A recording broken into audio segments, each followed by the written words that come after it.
Welcome to the Simple Minds podcast, where we look to empower and encourage real conversation amongst men everywhere by unpacking topics on self-growth, philosophy, and business.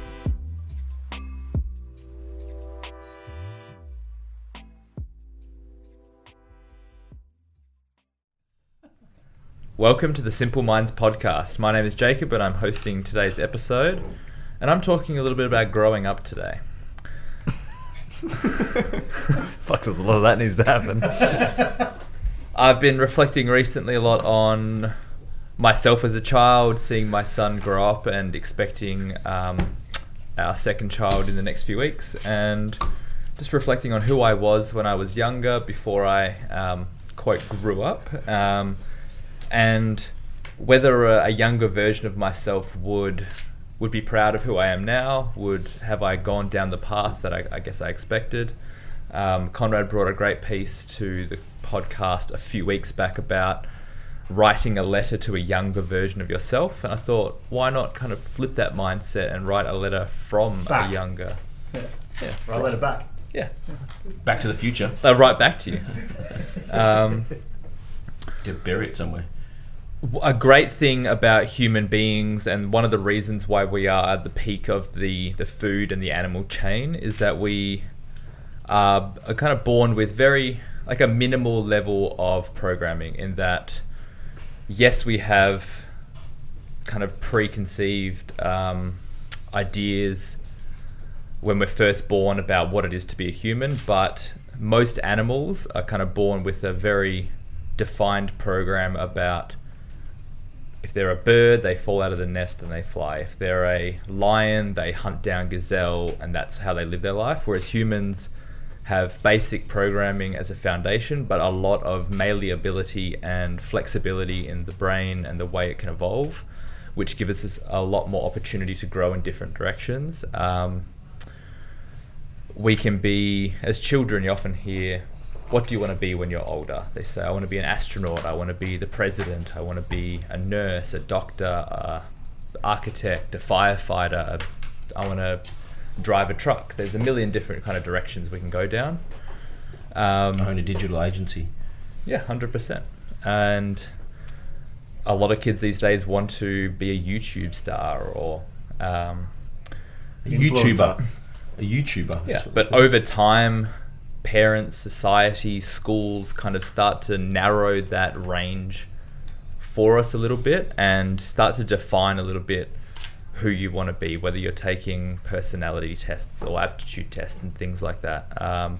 Humans have such a long period of growing up, don't they? Like, I think compared to any other animal, like from a baby through to like a becoming giraffe. an adult, A giraffe is born and standing and running around within minutes. I think it does, because you're talking about survivorship, right? I mean, you go to most third world countries, kids are contributing to the household really early. No, definitely, yeah. Well, some go through law and they're adults at 12 or 13, so it's quite young in terms of. But even just the baby age of not being able to actually do anything for yourself is a long. I mean, you're in the midst of it just now, is a long time. So a lot of influences. They need us a lot more than other animals do. Yeah. So I don't agree with the zero programming part, though. Hey, well, I've refined it. He refined it on the intro if you're listening. I'm parched, bro. Well, I don't even believe. Well, yeah. I'm not. Yeah. This is a great beverage. Thank you for allowing me to open it early. Apologies. The drink I brought today is one of the favourites of mine growing up as a child, is Bundaberg. Jeez, you had some cash, bro. Ooh. I didn't get to drink this when I was growing up. Yeah, well, kids would have Coke and Solo. I had water. I had ginger beer. That was my drink of choice. You invert it 2 to 3 times. Black and gold cordial, So if I was lucky. Invert it 2 to 3 times. You just do that. Then open it. Yeah, maybe not when it's opened. And then you can see the little flecks of ginger floating about. Well, you say it's ginger. It's sugar. It's 40 grams of sugar. Look at all sugar floating around. Look at all the ginger in it. Sorry, Travis. You do not need to hold that up against my hair. Okay. So I want to start in a light place. Where was there one specific thing that people wanted to be when they were younger? I went through a few ranges. My very first thing when I was probably about 6 to 8 to 10 years old was I wanted to be a soldier. I had a older cousin who was in the artillery. His profession was in the tanks. So I looked up to him, and I shaved my head. I wore camo paint everywhere I went. I had a little like toy gun, and I would just run around the streets, kind of like shooting my gun. And I think I saw you doing that on the weekend. yeah. And so that was my first thing. Not long after that, I had an uncle, and I had I used to love drawing, so I wanted to be an architect. I came up with these lavish houses with gymnasiums and water slides and all sorts of things. And then I guess when I grew up a little bit more, when I was in high school, I was good at math, science, I love cars, so kind of mechatronics was the thing that kind of progressively, they were like, hey, you're good at all these things, mechatronics is this big up and coming thing that's going to have lots of careers in the future, it would be a sensible choice to go down that path. And that's kind of where I wanted to be for most of high school. Anyone else want to offer up what they wanted to be when they were younger? Train driver. Nice. The conductor. I loved trains when I was growing up. And a game, like computer game developer, like maker. Yeah, that's cool. Physio, and then an athlete. Wanted to be Indiana Jones. I love my movies. Ideal.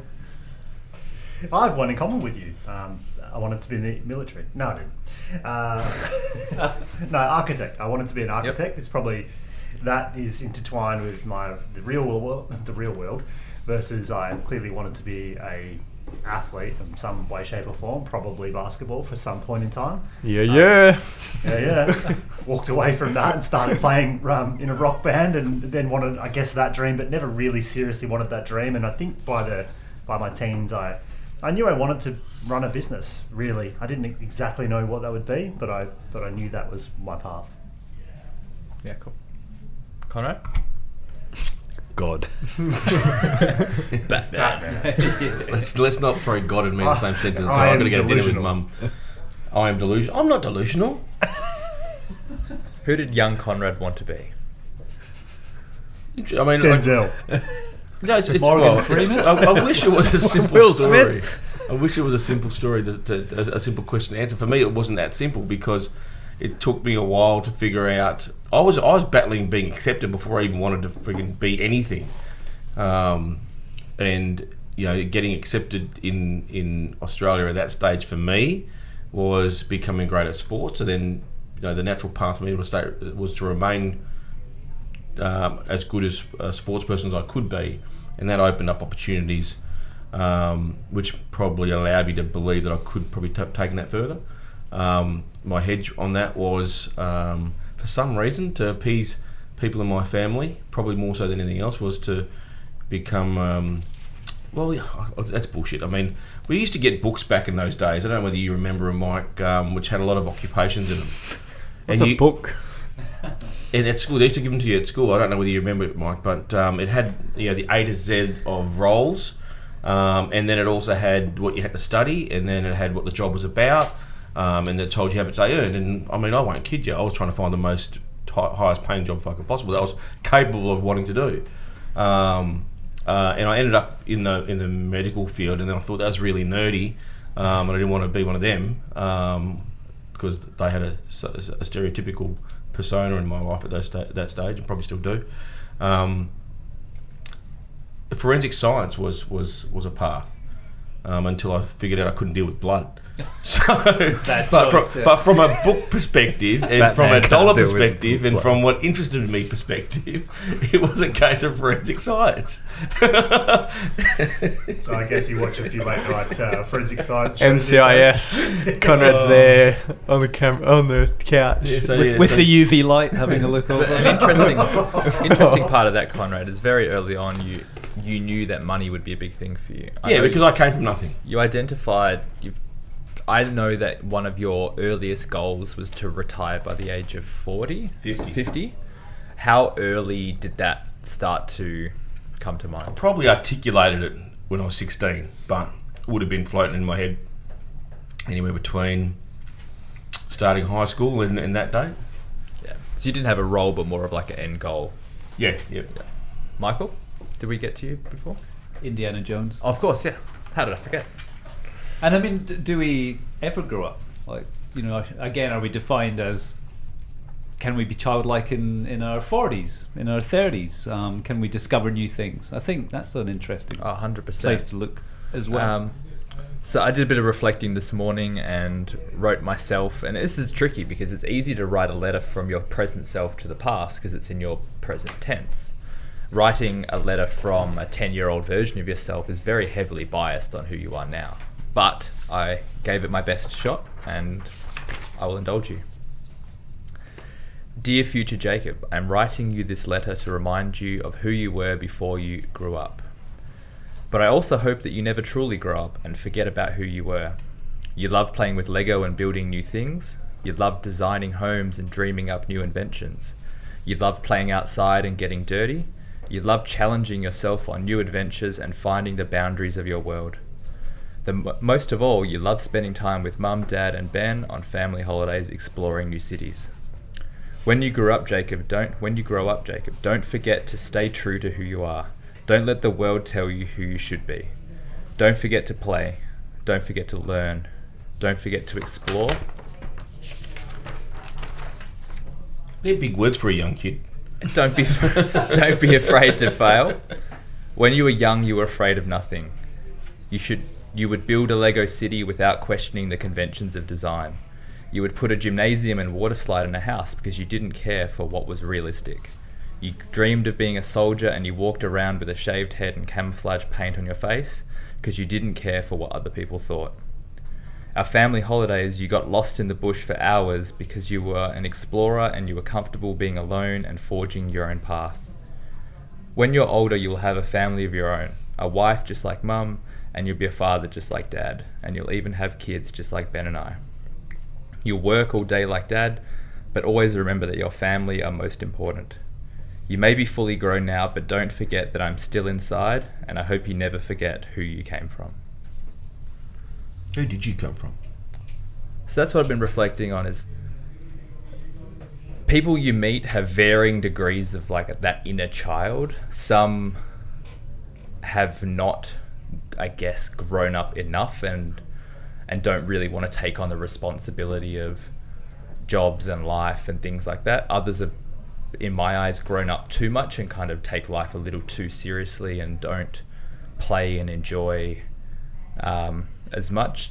And this is something I've been reflecting on recently. A lot of people see me as like I'm seen as the fun uncle because I'm potentially one of the youngest, but also the one that goes and plays in the playground and jumps on the play equipment. I'm the one who owns the kind of fun gym rather than being in a serious profession. I guess that's always who I thought I would be, but I just wanted to see if anyone else has ever reflected on who they thought they would be when they were older, who they are now, and perhaps even looking at our children, whether they're a few weeks old or whether they're 18 and off on a Euro trip, and everywhere in between.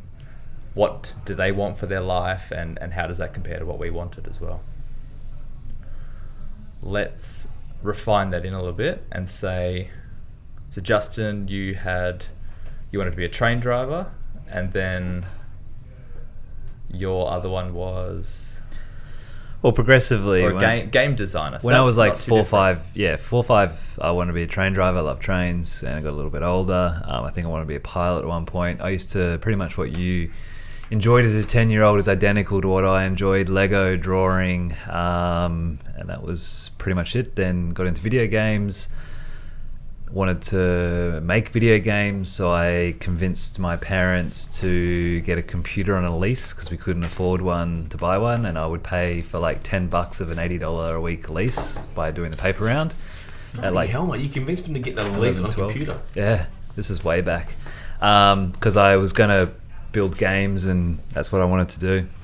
That turned into just playing video games. Research, we call it. Yeah. And then, so around like 14, me and my best mate at the time, we just wanted to have like a video game studio company and just make video games. And actually at the time I even came up with like studio names, which is not the same as Blank Canvas, but my... Board Studios? Yeah. Which is my... What? Trust. It's Born Studios. And so the weird thing is like for me... without going on for too long, the short answer is I wanted to do stuff associated with 3D and creating, and I'm doing it. And that's what's kind of messed up with me a little bit as of late, that I've shared of late, because when I was but I'm doing what I wanted to do for a long time. I diverted for a little bit. I went off and did engineering because at the time, same with your story, I was good at drafting. This was a high mining boom. People are making like 300 grand a year apparently in China drawing pictures, and I'm like, fuck, I'm good at this. And so I went down that route, did okay, and then found my way back into 3D. So I think we do have an innate nature calling. I don't know if there's a particular age of like, maybe 6 or 7. I don't know if that's too young where you actually know what you always wanted to do, or whether it is more around that 10, 11. Who knows? But so I kind of am doing what I'm doing in some respects. But I do feel that as we get older, we do put more ceilings on ourselves and caps. We get bruised along the way. And so like 10 years ago, I was much more limitless in my thinking than what I probably have been of late. So I think there's an element of you need to do the work, which comes back to what we've talked in a couple of episodes, where there are multiple tools out there. I think there's one episode we talked about, Mike, you did bring up, is it Nietzsche and the childlike state? And there's an element of I agree with, like, trying to almost get back to that, and that's undoing the layers that have been put on you over the years, which is just a journey piece. I think it's just something you have to work on. Yeah, but, and often that part of you as a child will come out in some way, and like people will squash it and they'll squash it, and then maybe 40, 50 years old they'll change career or something. For me, that desire to be a soldier grew to a peak when I was year 11, 12, so kind of 15, 16, when that became a possibility. You can typically enlist in Australia at 17, I'm pretty sure.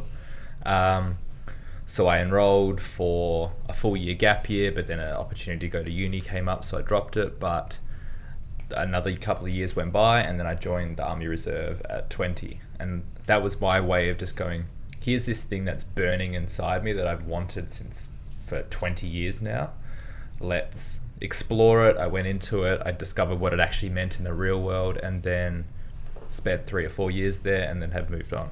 Do you remember thinking when you first put on the camos in your military days, not as a kid, like, was there regression? Do you remember thinking, wow, it does feel amazing, like you had connection with your child again? Was there a feeling of that?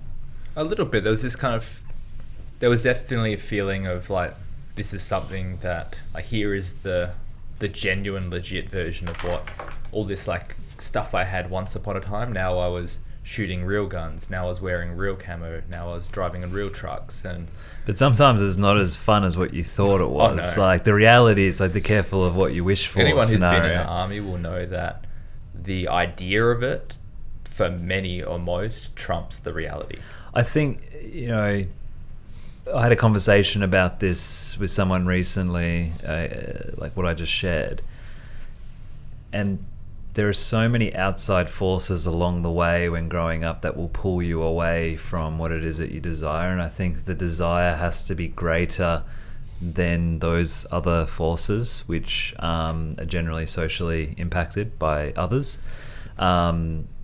And so, like, for me, the underlying factor was I wanted to succeed, and was the financial piece, similar to Conrad's story. We didn't grow up. We could never afford ginger beer in our place. So I think there was an underlying force there as well. So, yeah, it's interesting upon reflection. Probably always wanted to be a millionaire or do that and that type of thing. So from a very young age as well. So yeah, I just thought I'd add that because I find that, like, I moved away from all my all my school friends and everything, and I had to, because I had a greater desire for what I wanted versus what everyone in that kind of community wanted in some respects. They were doing all the same thing. And I think a lot of people, if they wrote a letter to themselves from that age, I know I would be guilty too, but a lot of it would be very different to where their life is now.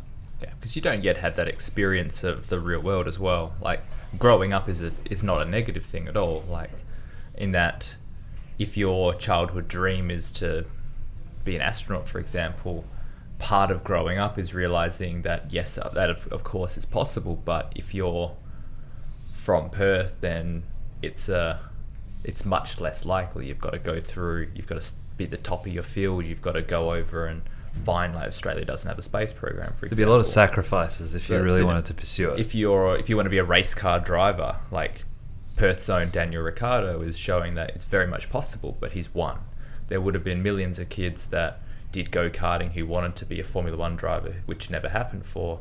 And reality is just one way of showing you that just because you want something doesn't mean it's necessarily going to happen. And as a kid, you can dream of anything, and then eventually kind of learn a little bit more about what is and isn't possible if you... There's a lot of ingredients as well, isn't there, in getting onto that pathway. There's luck along the way, there's the people 100%. around you, there's that chance meeting with somebody. I don't know, there's so many things that one person, Daniel Ricciardo, that went through with a few hundred other kids wanting to do that.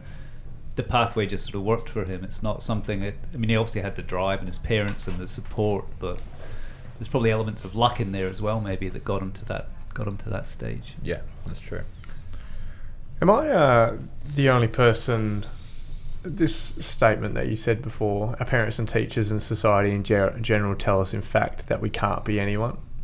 Am I the only person in the room that didn't have that? I felt like I had the environment growing up that I was empowered to be able to do whatever I wanted, from my parents to my career coordinator at school. The only real person that said I couldn't do something was my photography teacher, and he said I'd never be a professional photographer. Little did he know that I actually enrolled in a photography course about 3 weeks before. But I feel like that my environment was obviously very different to other people. Is that an uncommon thing? No, I don't think so. I think it's quite... I had growing up a lot of support and opportunity to do whatever I wanted. I think it's probably more normal to have that support, but maybe... Yeah, I don't know.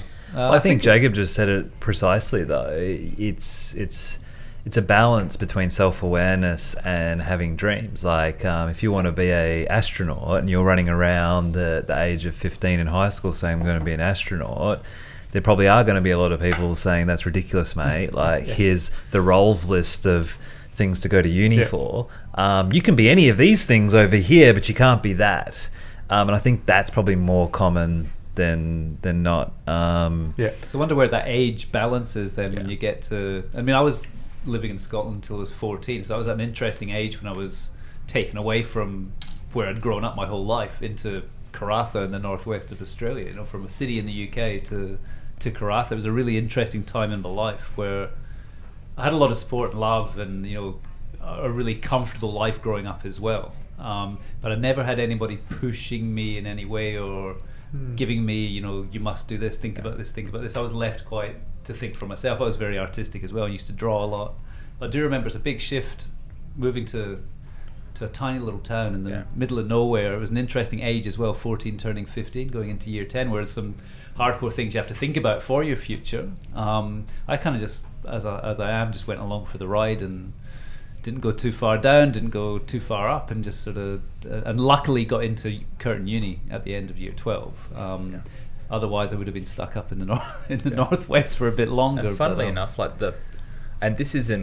this potentially is just my experience, but the more affluent you are and the more opportunities that, like, if you're in a well-to-do family, you would think that any opportunity is available to you, but typically the pressure you get from that upper middle class to upper class society is that there are things that are, for want of a better term, beneath you. That the career coordinators that I was engaged with at an elite Perth boys private school, if you went in saying I want to be a mechanic or I want to be a truck driver, that would have been like, don't bother. Like you're doing maths and science, you should be an engineer, a doctor, a lawyer. Whereas from some environments where there's no expectation, there's more potential to do anything. More freedom. There's less limits on it, and that may be just the nature of that. It might just be my perception of it, but people who go to elite schools or come from particularly affluent families who then go, I want to do something that their families or their school or their culture believes to be something that's not valued in that societal group. There's a feeling of pressure there. I think the best thing like a parent can do for their kids throughout their life is just let them experience as much as possible. Like get them to places, get them seeing things, experiencing things, travel, the zoo. Like just there's a lot of kids, and it's really sad. I mean, I do some mentoring with some kids up in the Perth northern suburbs, and you don't realise how trapped some kids are in Perth suburbs, where they haven't even been out their suburb ever. Like they've not travelled to the Perth city. They've not.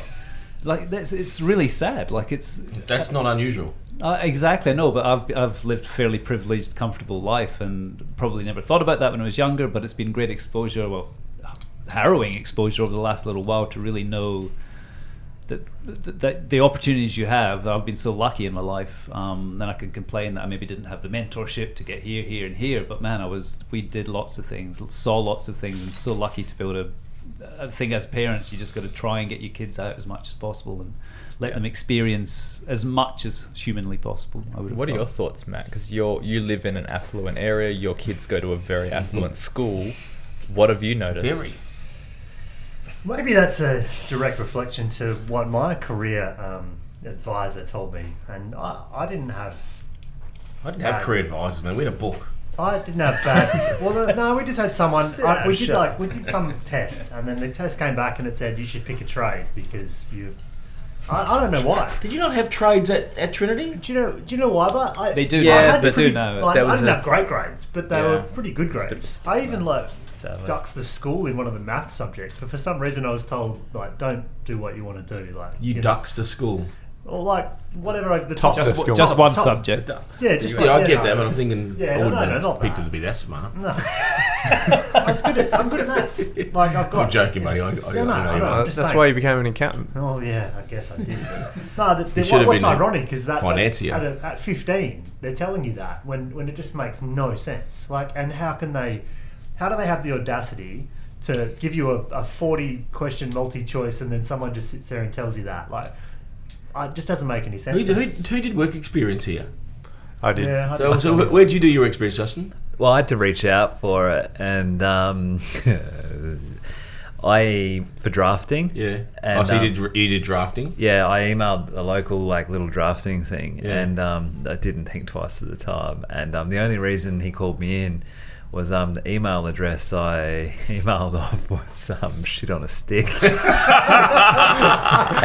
And Tip number one. He got me in for a few hours, I think, just for the fact of just sat me in like this old dude. Change your email and- address, bro. Yeah, he just want to have a crack at me about that. So Shit on a stick. Trav, where'd you do yours? I changed that email address shortly after that. I actually topped the state in work experience. It was a subject when I went through. How do you top the state in work Well, experience? you have to get We worked graded, everywhere, mate. and then you get interviewed. Anyway, I did. Did bakery, retail, photography studio, and then the West Australian. When did you actually go to school? photography. No, it's over 2 years, so 2 week blocks over each time. So yeah, I did 4 of them, but I enjoyed everyone except for Baking? retail. Was that Yeah, I love was that baking. organised through the school? Yeah, so it Yeah, was okay. structured How much is workplace nice to learning. bake? It was a subject. Yeah, It's, so Maybe you uh, can subject. break or something High next school time you come didn't in. Yeah, I love with that baking. glass of water.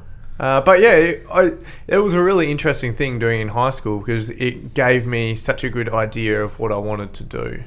It just gave me a taste of, I really enjoyed baking. I just couldn't do being an athlete and baking at the same time because getting up at 2 o'clock in the morning and then trying to go train at 4 p.m. just doesn't really work out. What'd you do, Mike? I did a stint in Karratha, I think year 11 and 12. Fly and fire. Yeah, exactly. Yeah. I was on a rig for a little while. Yeah, metalworking. Welding. At a design and print shop, like as you'd expect, a little design and print shop in a small country town. Yeah, okay. And I remember designing like my first little logo, which was like a polar, for I think water polo team or something like that. It was a polar bear and some stuff. And I remember them actually using it, and that was like the biggest. I was like stoked. It was that was my biggest achievement up to that date, actually. So Still is. best logo. I was ever. waiting for that. Did they win anything? I didn't follow them. I just knew that they were using it. That was my little bit of work experience. I didn't do too much. Worked in the dairy department. Yeah, how long? My thing, my work experience was like 2 weeks or something. Yeah, exactly. Yeah, it was a What'd you short do? period of time. I did 2 hours. I don't know. I think I did a couple of little stints with Your facial expressions make me feel like you were traumatised through the experience, mate. No, I don't think I did. He's hidden it back in the day. I work at Dad's company for a little while. The work experience. Yeah, I don't remember if I did anything else formally. I don't think we did community service. maybe I wasn't allowed. So you didn't. You What don't. about you your didn't first have- job? I since the age I was like 12 and 9 months, I got a paper round because I was waiting until I could earn my own money, and then I got that job, and then I worked like a madman for $7.88 like all weekend for years until I could get a job at Chicken Treat, and then I worked there like 3 or 4 nights a week after school, and then I got a paper run in year 12 because I was born in January, so I could get my license, and I used to throw the West Australians up all night, all weekend. So I've always worked. But work experience-wise, I don't remember another formal placement. And then my first real job, I guess, was in an accounting firm after my first year of uni, and I've worked in full-time office or business environment since. I was a radiographer. Really? Bullshit. Experience. Yeah, you I was just a radiographer. do just trying to be mammograms. Tim Grover, mate. It's Hey? not, you're not Tim I was Grover. legit a radiographer in Morley. I went to spend 2 weeks with that dude and went and played games on the Sega station in Kmart on my lunch break. The one thing that we kind of come across a lot is that, and in varying degrees here, is that like that idea of profiling is that when you're very young, you perceive that anything is available to you. As you get older and the world starts to understand you a little bit more, and they know what you're good at and what they think you're not good at, they start to profile you a little bit. Even when I went for my initial entry for the army, you do like a test, and they kind of go, here's all the things that are available to you. Humble brag, everything was available to me. But so they went, well, you should be an officer, you've got leadership potential, you've got high grades, or like you should be an engineer, we need more of them. And I was like, nope, I want to be a soldier. I want to go out in the bush, I want to shoot shit. Because that's kind of what I wanted to do. You should get Justin's email address. Shit on a stick. Did you put it on a stick as a target? Yeah. Because that part of me from the kid was just saying, I want to achieve this dream that I set out to achieve. And they just couldn't understand it. They were just like, that seems a waste of your skills, your talents, etc. And that's what I wanted. But I remember when I was a kid, I used to love, or when I was like early teens, I loved watching The Fast and the Furious. A mate and I bonded over kind of working on his car. So I went to my career advisor and said, I want to be a mechanic. How do I make this happen? They just went, fuck, you're really good at maths and science and stuff. Like, I wouldn't bother, to be honest. You should be a mechatronic engineer instead. Shit advice, because you'd never have anything to do with a car. You're just playing with robots and has absolutely nothing to do with like automotives essentially. However, they sold me this dream of, well, you can work with race cars, you can design cars instead of working on them, sort of thing. So You could have combined it to Transformers, because they're like cars that turn into robots. That's true. And isn't he called Megatronics or something? What's the main Megatron. Megatron. It's the same thing essentially. But so did anyone? Do you still feel that way? That now that you get older, you don't feel like you have as many options? Now that I feel I have more options now than I did when I was 18. In that, having started my own business and pushing aside that path that I felt I was destined to, I now feel I could start any business, pursue any job. It would be unideal, but like close down the business tomorrow and go to law school or medical school or do whatever I wanted to. Or I could go and drive a truck or learn to weld or do whatever. But I think you have more opportunity now than yeah, you know when Conrad was a kid 45 years ago. The ability to choose, pick and choose what you want to do. Like you can bridge into different courses. You can upskill yourself. You can. So there's really there's no excuse not doing what you want to. Yes, you may have to sacrifice a few things to enable yourself to get there. However, with the land of opportunity now, especially where we live in Australia, there's plenty of opportunity to be able to do exactly what you want. Yeah, it's easier to start a business than it ever has been. It's easier to, and especially low cost as well. If you had the desire to do something else, would you shut the gym down and sell it and move on? If I had, if the desire to do because that's that, what really Matt asked. Yeah, You said well, you've if got the desire, because opportunity is there, but I think if like- the desire to do something else was greater than my current passion and desire for the business, then I probably would, But because we create handcuffs for ourselves. I mean, all of us, and then we also get attached to our ego and our pride to what we built, which I've had to acknowledge over the last couple of years as well. So, like, to answer that question truthfully would be interesting, of whether you do have the freedom and the flexibility and the opportunity to do whatever you want. I think Because I think Trav Hader, you knocked it on the head, but that statement's true. But the There's more to majority it.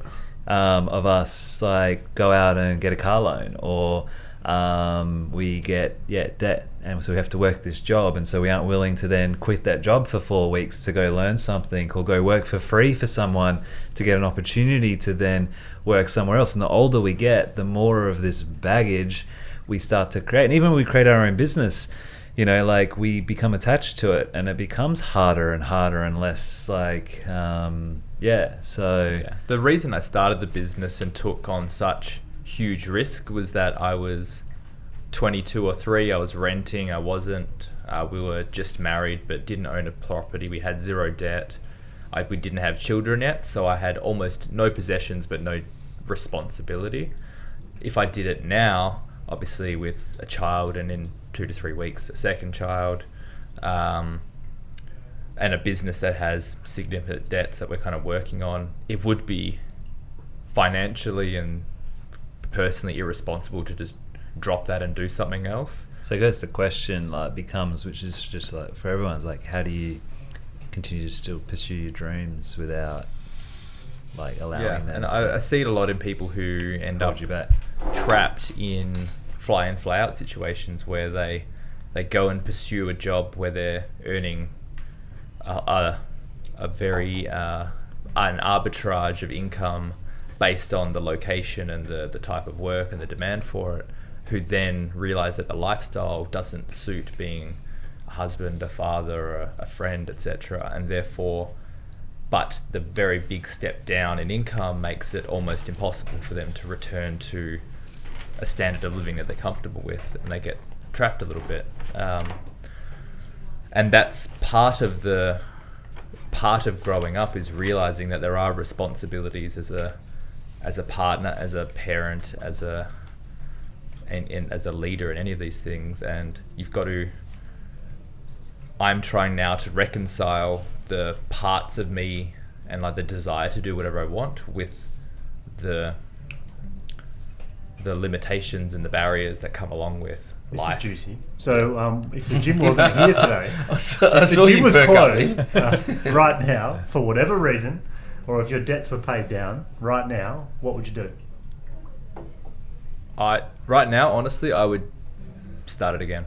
I have no desire to do anything else. I would just Call start. it movement, bro. Yeah, movement bro. Yeah, The there's, version 2. there's honestly nothing else that I would rather do. Interesting.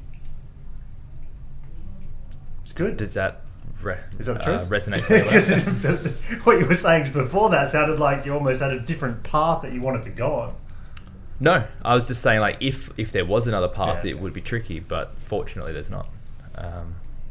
Does that resonate with anyone else? Is everyone truly happy as they are? Well, it's kind of the lotto. It's the lotto thing, right? So if all of a sudden a massive pile of money fell into your business bank account or your personal bank account, We can be honest with ourselves here. What would you do? Yeah, what would you do? To be honest with you. Yeah, I probably wouldn't work 7 days a week and do 6 a.m. to 7 p.m. as I'm currently doing. However, I would choose 4 or 5 classes, which are my favorite. I would still teach, and what I would Invest the money into the business. Yeah, I would work more in the business without the stress of working, I guess, on the business as much, but I would still do a bit of both. Remember, money doesn't make you happy, though. Remember this. It helps a little bit. But it's right next to oxygen. Right, that's a good one. I like that. Did anyone else have the opportunity to sit down and either write down or think on the advice a younger version would give themselves? I tried, but it stumped me. The language I found hard. Yeah. Like, what would Yeah. it actually sound like? Well, it's You like- use very adult language. Well, it's Yeah. like For a youngster. It's like connecting the dots, and it's kind of like you hear, you are here, you are here. I think some of the forward stuff is more interesting. Like for me, writing a eulogy is really powerful. But yeah, Yeah. I struggled to go the other way. Yeah. Isn't it an NLP tactic to picture yourself exercise like when you're like 7 or 10 and have a chat with your 7-10 That's year old? to connect with your inner child stuff. Yeah, I Yeah. mean that's not pure NLP. That's a reflective tool. They're Yeah. usually looking for issues. I think there's reflective Reconciling places. daddy issues from when you were 6 or something. That was a big Or part mummy of my issues. experience of it. Could be either one. I'd probably just write a letter saying, "What's it like there? Can you please write me a letter and tell me what to do?" Just reverse it straight back. Return to What would you sender. Return to what would you say to your what letter would you write to your 80-year-old self, Mike? That's a good one. Same one. Yeah, exactly. What's it like there? Value, What's the meaning? Sup, bro? Sup, bro? have you figured it out yet? Yeah. Cool. Well, hopefully our listeners enjoyed the opportunity to get to know each of us a little bit more. Like sometimes we have some heavier subjects, sometimes we have some lighter ones where you guys just get to know your hosts a little bit further. I'd love to know what you wanted to be when you were younger, and for those that have just gone down that path or done something completely different, share your stories with us. We'd love to get a bit of interaction with our listeners. If you're already listening, you obviously know where to find us, but share it with a friend and have these conversations. Thank you very much. Bye-bye. See ya. Ciao. But Bye.